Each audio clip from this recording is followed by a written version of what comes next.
আসসালামু আলাইকুম। হিমেল আশরাফ প্রিয়তমার এবং রাজকুমারের পরিচালক ডাইরেক্টর। হিমেল আশরাফ পরিচালক সমিতির অ্যাওয়ার্ড পেয়েছে বেস্ট পরিচালক হিসাবে। হিমেল আশরাফ একদম আশ্চর্যজনক একটা কথা বলেছে যে প্রিয়তমা নায়িকা ছিল বুবলি। সে সত্য কথাটা বলেছে এবং সাকিব খানকে চিনিয়ে দেওয়ার পেছনে বুবলির অবদান সবচেয়ে বেশি।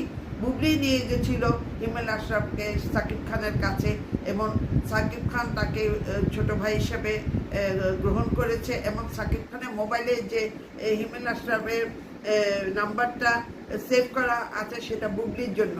আসলে বুবলি একজন অসাধারণ নায়িকা এবং প্রিয়তমাতে বুবলি যদি থাকতো তার ভালোই লাগতো।